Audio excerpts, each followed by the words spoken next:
Hello friends, and welcome to another Wednesday episode of the Urban Homesteading channel.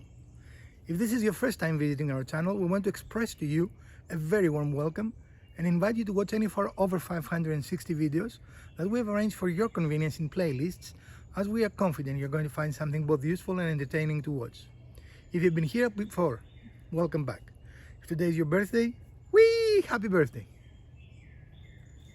In today's episode, we're going to go back to our automotive series. We haven't done an automotive video for some time, but we seem to be able to find very bizarre, weird ways to fix things that I've not encountered before in my decades of life and repairing cars, right, Ms. Wizard?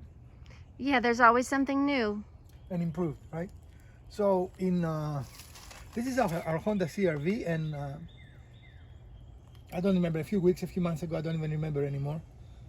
We've been showing them this car on different things for a while, Right. trying to work on fixing it. But a few weeks ago, let's go with weeks, the battery stopped charging, right? Mm-hmm. And of course, our initial thought was, what, a bad battery. So we went and we purchased a battery.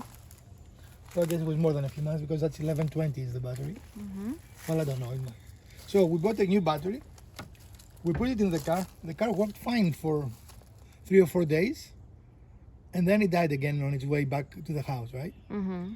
So we troubleshoot, and we came up to the conclusion that we had a bad one of these boys. And this is an alternator.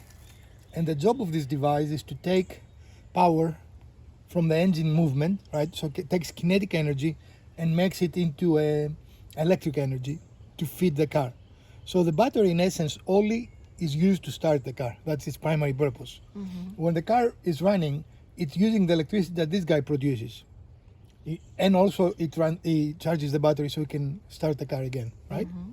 So we troubleshooted this. We decided this was the culprit, and we replaced it. You can see here a really shiny brand new one. There it is. There it is, nice and beautiful, right? Mm-hmm.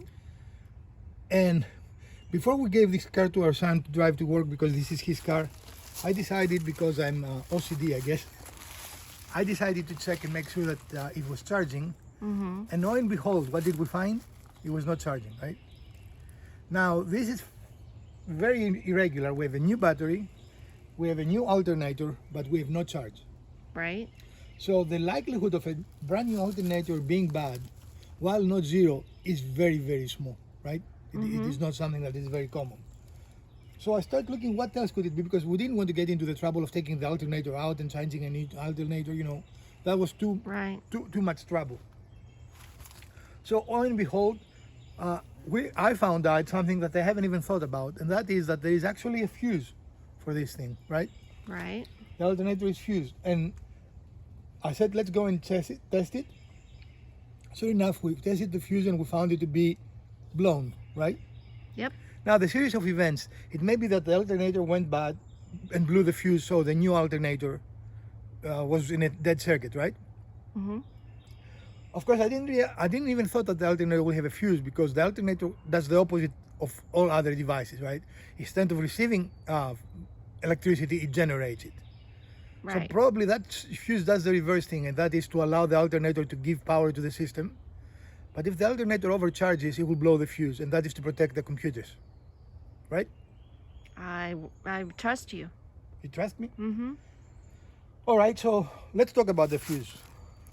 The car now works fine. We have driven it for a couple of 3 days, and it works fine. And this is the hugely large fuse. It is a 10 amp fuse. In cars, the red fuses are all 10 amps, right? Yep. And in this specific car, it is in the fuse box that it is under the driver, what do you call it?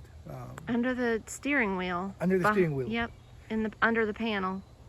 Most cars, I won't show you exactly where this is, because I want it to be more generic, right? It's for most cars, not for just this car.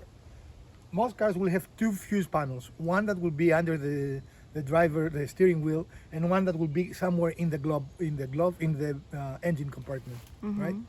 In the CR-V, in this specific CR-V, it is inside the cabin, under the steering wheel, and specifically it's fuse number 3. And it's a 10 amp fuse, as you can see, right? Mm-hmm. Now we're going to take just a moment to tell you how to test the fuse. just so you know. And then we'll talk a little bit about this process. Fortunately for us, and I don't know, maybe this is true in most cars as well, but there's a kind of a road map to the fuses. There's a map or a grid that tells you which fuse in that location and kind of a brief description of what it does. This road map that we had on our CRV actually said alternator. So it was easy to identify. Unlike our old fuse problems, which was not easy to identify because Correct. it didn't say anything. So depending on your car, you might or might not get lucky. But even if you don't, you can go to the car manual and find out what fuse controls the alternator, right? Right. Failing that, you have to check all the fuses, which is not a very difficult thing to do. Just time consuming. And I don't know if that will even be visible on, I will try to put it, if you want to lift it up, Yeah. you have a lot of light. I mean, can you see the fuse or not?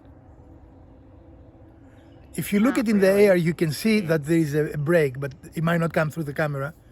So you're looking between the two silver terminals, and they should be, it looks like a line here because it is inside the plastic protector, right? Mm-hmm. And that shows you that it is blown, but there is also a way that you can test it without even getting it out of the car. So let me show you that. To do this, you're going to use a multimeter, not necessarily this multimeter, just a multimeter, right? Mm-hmm. And there are two settings depending on your multimeter that you can use to check that, and I will show you both of them. So first of all, you need to make sure that your multimeter is set to voltage, and it is on DC, which is direct current. You don't want it on AC, right? And you could check the voltage that way in a good battery with engine on, and I will show you how you test the fuse, right? You should get voltage through here. Okay. Another way is that you can put it to ohms, and it should get very close to zero resistance. It should be very close to that, or 0.000 something, right? A very, very small amount. Mm-hmm. If it has any resistance, it means it's broken, especially if it has a high number of resistance. You're going to put your probes in the same spot for all three possible ways to test it, right? And we're going to show you now how to test for ohms. Again, you see, this is an open circuit now, which is what the fuse is as well. And it reads zero, right? So it doesn't read any ohms. And here, if you look at the fuse, there are two little silver points. I don't know what to call those, right? Yeah, they're like the ends of a wire. And simply you're going to put your probes on those. It's a very small fuse, guys. And it's always a very, very high resistance. So that is not good, right? It should be showing us close to zero. Mm-hmm. So that means we have an open circuit, right? Yep. So that is the easiest way to check that your fuse is open. Also, if you have a continuity test setting on your multimeter, which we do, you're going to put the probes in the same spot, but this time you're going to be able to hear a tone, or not hear a tone, I guess is the right term. And as you can see, we're hearing nothing now, right? Right. If the fuse was good, we were going to hear that tone, Yeah. right? How did you do that? Make it beep again.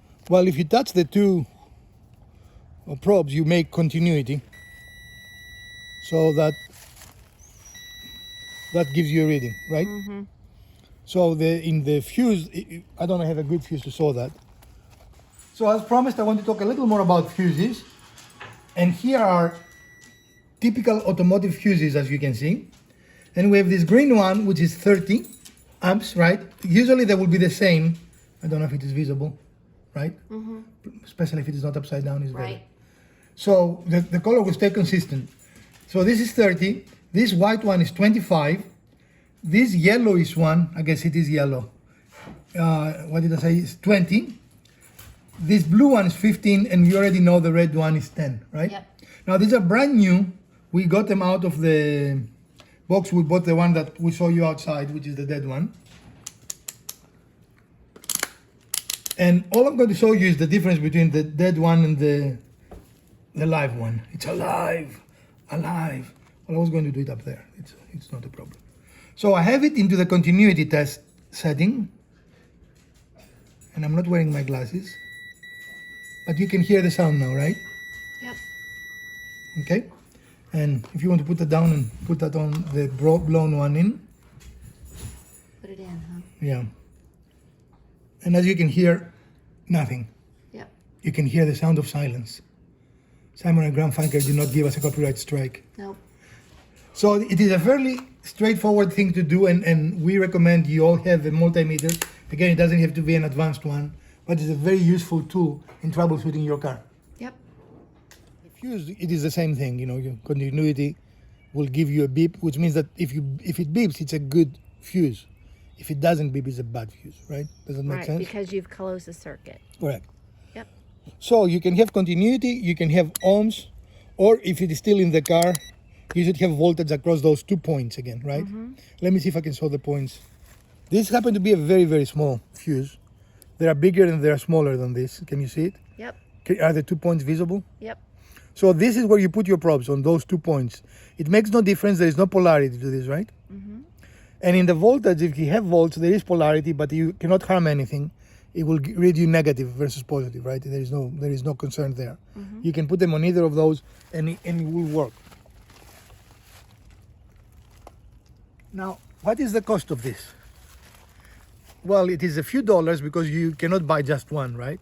But if you go to the cost of a fuse, it is 50 cents. I mean, it's a very, very cheap thing, right?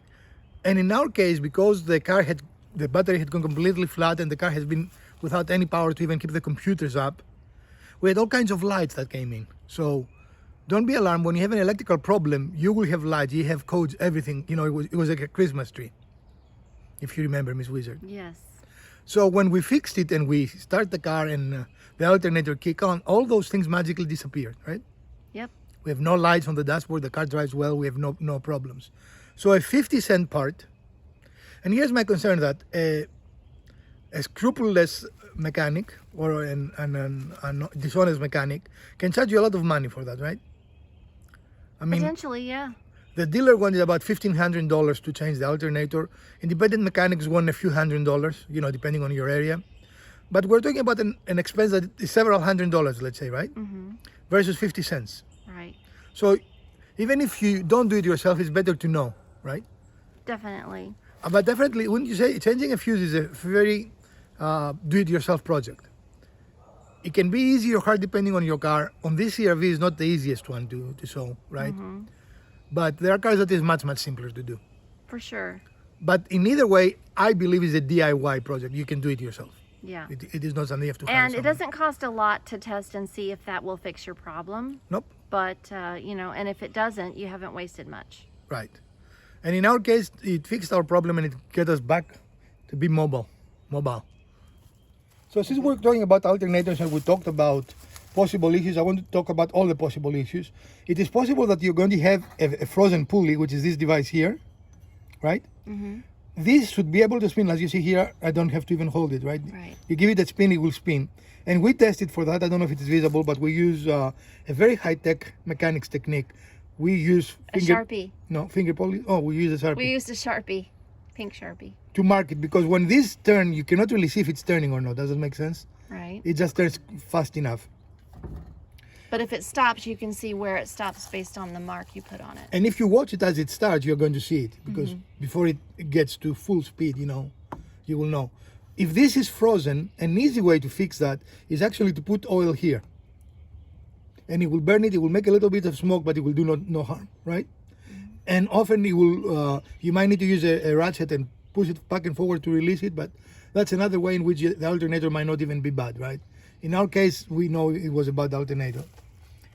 Another issue that you can have, and that is very difficult to check, will be a bad ground. Bad grounds cause all kinds of troubles in car. And the last one, but I would hope that will be something you know, will be a broken belt.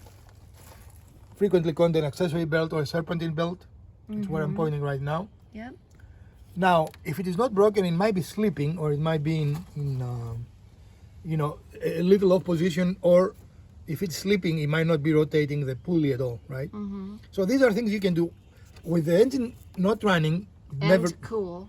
Never put your fingers with the engine running anywhere, but you should not be able to move this, right? This should be tight, and if you press the belt, it should have a very, very strong spring. Is that what you will describe it?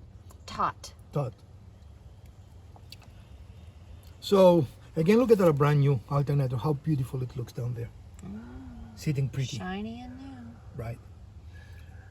Now in this car, unfortunately, changing the alternator is not the easiest thing in the world, because you have to remove the power steering pump, which is in this car here.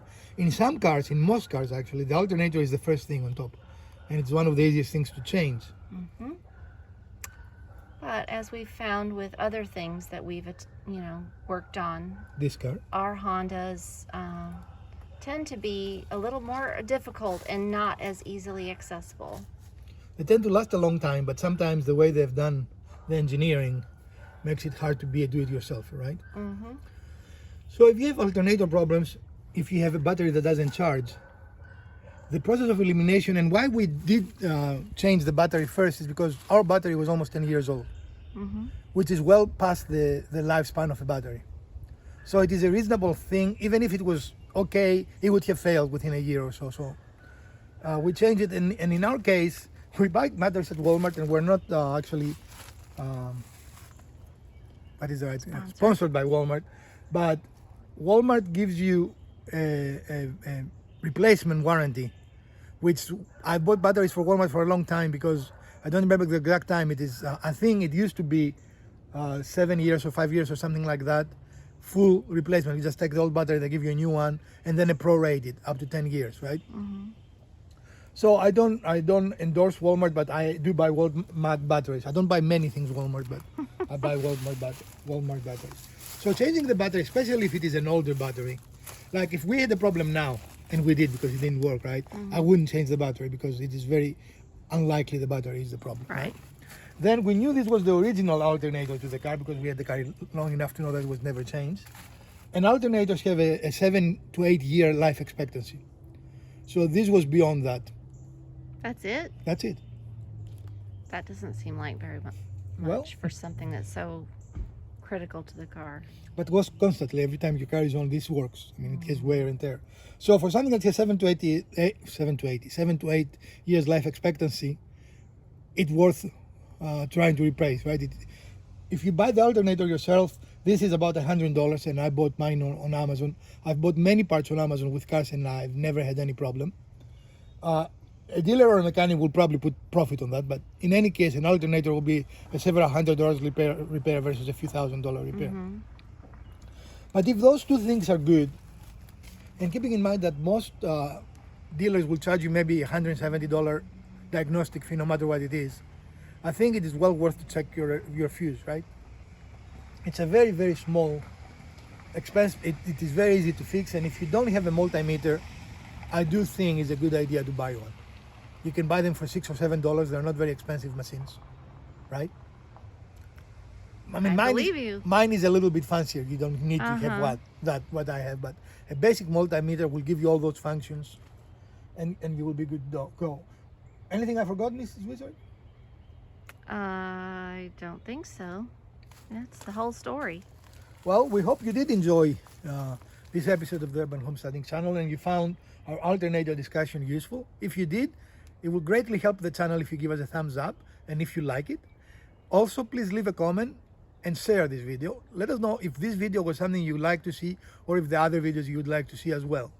From Dr. Wizard, Mrs. Wizard, sorry, I'm being silly now, and the Urban Homesteading Channel, stay safe, put your masks on, wash your hands, and we're going to see you on the weekend with another build.